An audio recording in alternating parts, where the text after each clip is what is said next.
Hello everyone and welcome back to my channel. In this episode, I'm going to demonstrate to you how you can use SCADALog to retrieve data that is being logged by DLog. But first, let's open our Telepace Studio and look at the program that's actually populating the DLog historical value. So this is the program.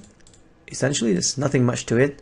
I've got a reset, so this thing gets triggered every time when your SCADAPack power cycles, which causes the DLog right here to clear all its RAM or historical data. You might call it not so good, but it helps to maintain the overall health or the status of DLog from going bad, right? So, and this one, whenever it toggles from low to high, it logs. So I'm going to monitor this Telepace program. You can see the logging function is being triggered every 10 seconds. So I'm expected to see it every 10 seconds, a brand new data. And inside the DLog, let me go edit here, I'm logging 8 different fields, including date time, right? So all in different varying data types. So with that being said, one more thing you have to notice is that for your SCADALog to work perfectly fine, all your DLog status has to be of a value 10. If I pull the help file here, DLog, and I look at DLog here, the status register here, this status register has to be a value of 10 in order for the DLog to work perfectly. If you have any other value than 10, like 11, 12, 13, all the way to 17, you have a bad setup in any way, right? These are all the resolution of this status code. I'm going to close this guy here. I can see that 40819 right here has a status value of 10. 40839 has a status value of 10. 40859 has a status value of 10, and all of them, I've got 13 DLogs, all of them are showing the status value of 10, which means everything is working fine. So that's one check before you start using your SCADALog. So with that all being said, let's launch our SCADALog here. So once you get to the SCADALog here, go to new. You can also use open the new SCADALog using the file and new here, right? So I've got a new data logs here. So this is basically a table that allows to populate this table to pull the historical data from the SCADAPack. So the next thing you're gonna do, you have to go to communicate and set up your communication. So it could be Modbus TCP, Modbus RTU, or any of these different types of Modbus protocol. I'm going to be using Modbus USB here, and if you have multiple SCADAPack on your USB on your computer connected by USB, you're gonna have to click here, or else you can just use automatic. So I've got 3 different SCADAPack, or rather 2 different SCADAPack being, okay, here you go. I've got 3 different SCADAPack being used or hooked up on this computer. So I'm going to specifically specify this SCADAPack. Click OK and OK. So once that's done, you're gonna have to create the configuration by reading it from the SCADAPack. Read. Now these are all the fields that I'm populating on DLog 1 all the way to 13 of them, right? So once that's done, you click OK. So the SCADALog creates a table for you here for every DLogs that you have. I've got 13 DLogs all the way. So you can see I'm going to go back to my Telepace Studio here. So this 6 here, next network, I got another 6, brings up to 12, and this is the 13 DLog. So going back to my SCADALog, from here you go log, read logs. You can read all logs or specific logs of your interest. I'm going to read all the logs here and click OK. There's 676 records being found on all the 13 logs. Let's have a look at it. So you can see, if you expand this a bit more, you can see it's logging every 10 seconds, 18, 28, 38, right? So all the way down. The bottommost record on the SCADALog is your latest log, and the topmost is the earliest log. So let's start with DLog 1. You can see it's reading all 51 records. Okay, let's keep going, keep going. So this indicates that the DLog is working perfectly fine.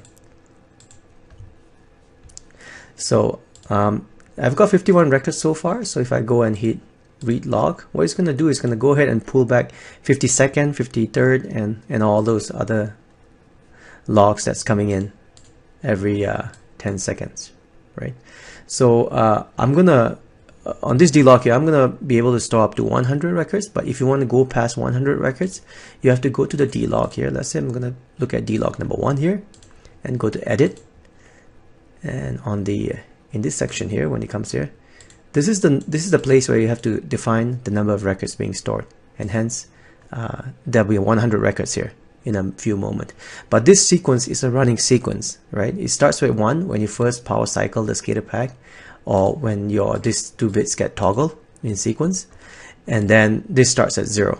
But once it reaches 100 records, it goes to the 101st, and the 0 record will be kicked out, and 102nd comes in, the first record will be kicked out, right? So yeah, just have to keep in mind.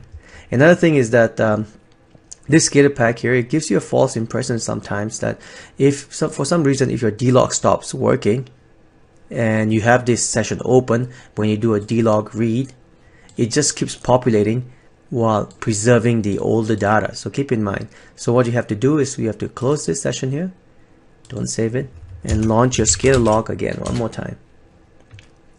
Go open a brand new session, set up your communication. Mine's going to be USB, specific controller, click OK. Once you're connected to the controller, get your configuration and read it. You got all your fields, make sure you have 13 of them, click OK. They'll create a table for you with all the different 13 DLogs that you have, right? And then once that table is ready, go DLog and read. So you should be having each DLog, you should be having at least 60 or 61 records in it right now. Here we go, 68 of them. So you can see it preserves its last value, right?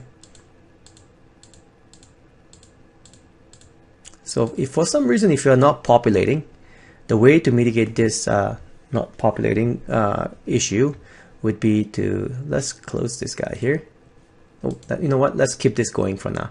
So I'll show you what I mean by that. So go monitor here. So to delete the data, all this data from the SCADAPack, what you're gonna have to do is you have to disable this, then after that enable this, and enable this. So let's go here, enable. You first have to disable all the DLog. You cannot do one DLog at a time in this kind of setup because it causes an issue. But yeah, you're gonna have, if you have multiple DLog, you got to do all the DLog at one go. Go here, go off, apply.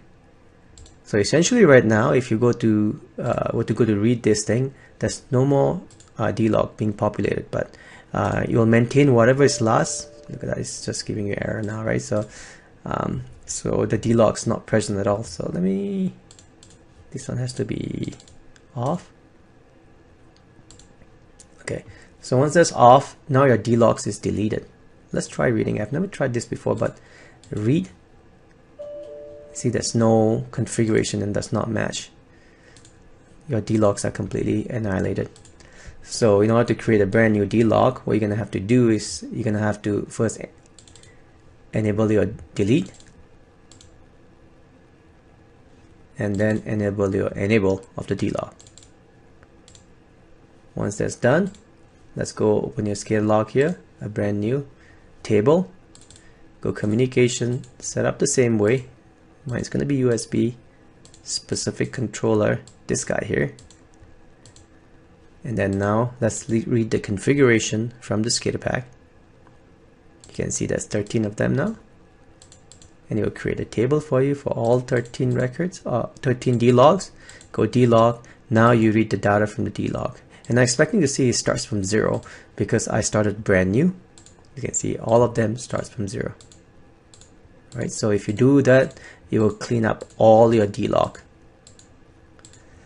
So anyway, I hope this tutorial helps. If it does, please subscribe and like. Other than that, have a good day. Bye now.